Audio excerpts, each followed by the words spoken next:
안녕하세요, 행복이님들. 간밤에 잠 잘 주무셨나요? 오늘 폭염 경보가 내려지는 곳이 많던데 더위 잘 이기시고 더위 잘 견디시고 더위 잘 피하시고 시원한 바람 많이 쐬시고 시원한 거 많이 드시고 더위 이기세요. 오늘은 채운 인문학자의 철학을 담은 그림 중에 프롤로그를 읽어볼게요. 자, 읽어볼게요. 흩어진 마음을 이제 스스로 돌볼 시간. 아이의 얼굴이 보입니다. 파울 클레가 고통에 봉헌된 아이라는 제목으로 그림을 그렸는데 그 그림의 아이를 얘기하는 거예요. 아이의 얼굴이 보입니다.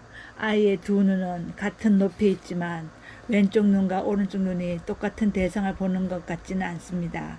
아이의 코는 의식에 사용하는 제기 같기도 하고 꽃병 같기도 한데 콧구멍이 밖으로 열렸군요. 또 코 위에 있는 W자 모양의 기호는 붓다의 백호처럼 보이기도 하고 주름 같기도 합니다. 아이의 입은 보일 듯 말 듯 아주 살짝 미소 짓고 있습니다. 파울 클레는 이 그림에 고통에 봉헌된 아이라는 제목을 달았습니다.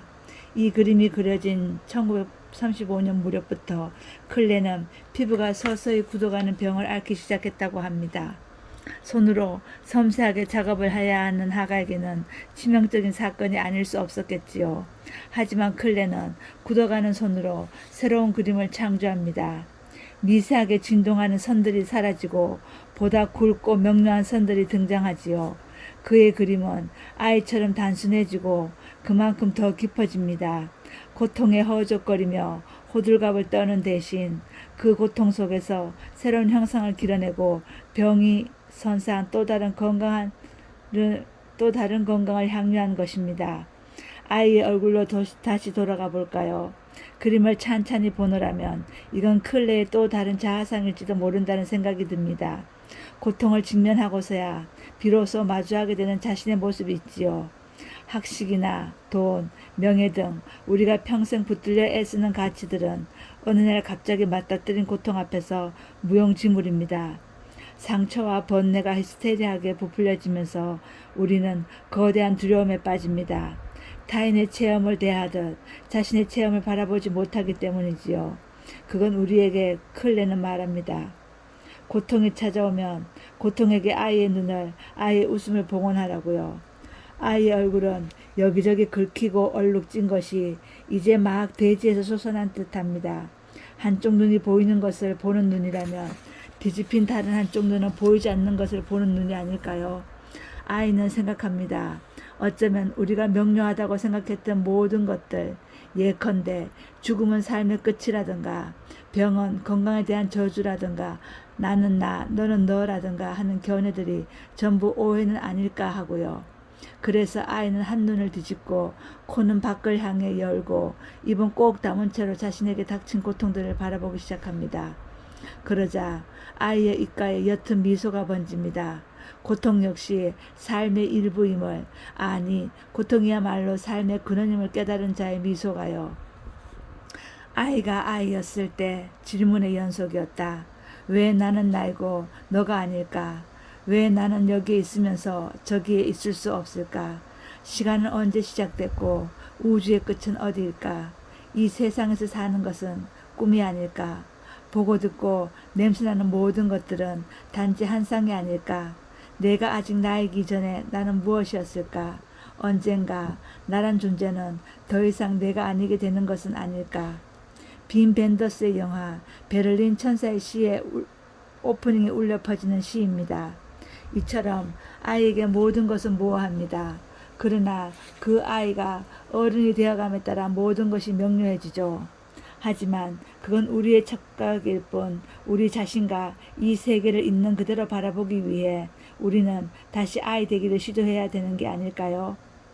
우리가 믿어온 모든 것들을 다시 의심해야 하는 게 아닐까요? 혹 사는 게 고통스럽다면 위로와 의지처를 찾아 헤맬 일이 아니라 고통에 대한 다른 감각과 사고를 배워야 하는 게 아닐까요? 클레의 아이처럼 먼저 다르게 보아야 하는 게 아닐까요?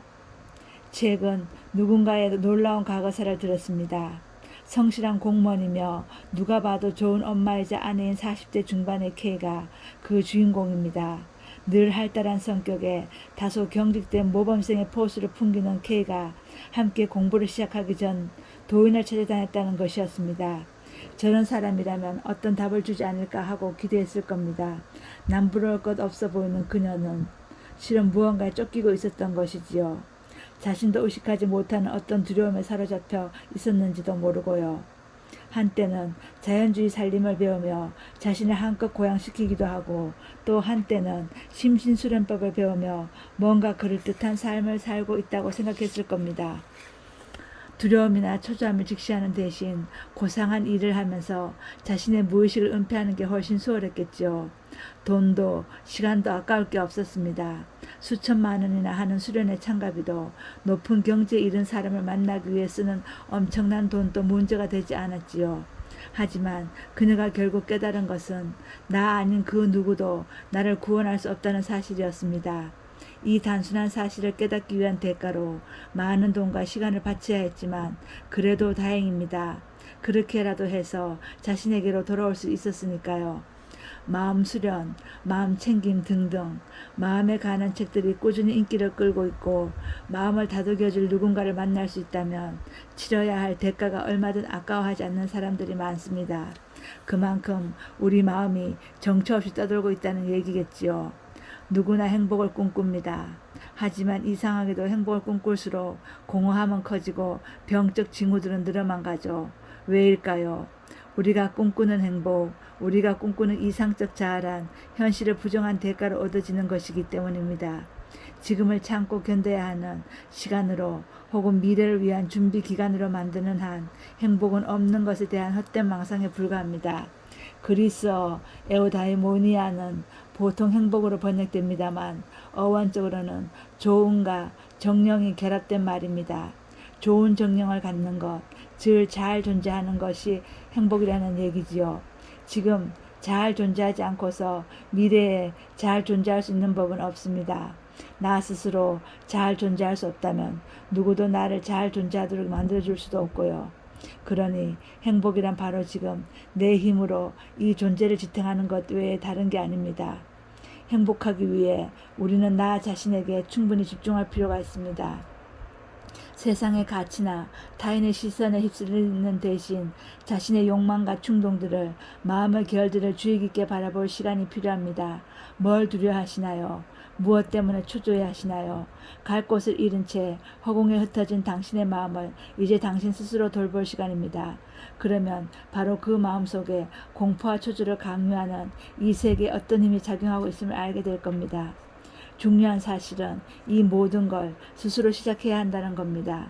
K처럼 시행착오를 거치는 것도 나쁘진 않겠지요. 한 가지 분명한 건 시행착오 끝에 당신이 출발하는 자리가 틀림없이 당신 자신이어야 한다는 것입니다. 지금 할 수 없으면 나중에도 할 수 없고, 나 스스로 설 수 없다면 누구도 세워줄 수 없습니다. 우리가 알아야 하는 것도 우리 자신이요, 되어야 하는 것도 우리 자신이며, 우리는 오로지 우리 자신만을 변화시킬 수 있을 뿐입니다. 이게 먼 길을 돌아와 이제 비로소 자신으로부터 시작하는 K에게 건너고픈 이야기입니다. 다음에 또 무슨 내용이 있거든요. 그러니까 이 책을 왜 쓰게 되었는지 내용이 있는데 그건 건너뛸게요. 최운이라는 인문학자가 쓴 철학을 담은 그림이라는 책의 프롤로그예요. 행복님들 지금 행복하세요? 행복하려고 노력하나요? 행복은 멀리 있는 게 아니죠. 내가 가지고 있는 모든 것에 집중하고 내가 할 수 있는 모든 일에 집중하면 행복한 거죠. 나한테 없는 것, 내가 할 수 없는 일을 탐내지 말고 질투하지 말고 내가 할 수 있는 것, 내가 가지고 있는 것에 집중할 때 우리는 행복할 수 있죠. 행복이님들 다 그렇게 생각하고 계시죠? 우리 행복이님들은 저보다 더 지혜로우시니까 다 그렇게 생각하실 거예요. 그렇죠? 행복이님들 우리가 가진 것에 집중하고 우리가 할 수 있는 일에 집중해서 행복하게 살아요. 그리고 행복하게 살면서 그 행복을 다른 타인들과 나눠요. 오늘 날씨가 덥다고 하는데 더위 잘 견디시고요. 그리고 많이 웃고 살아요. 행복님들 사랑합니다. 행복하세요.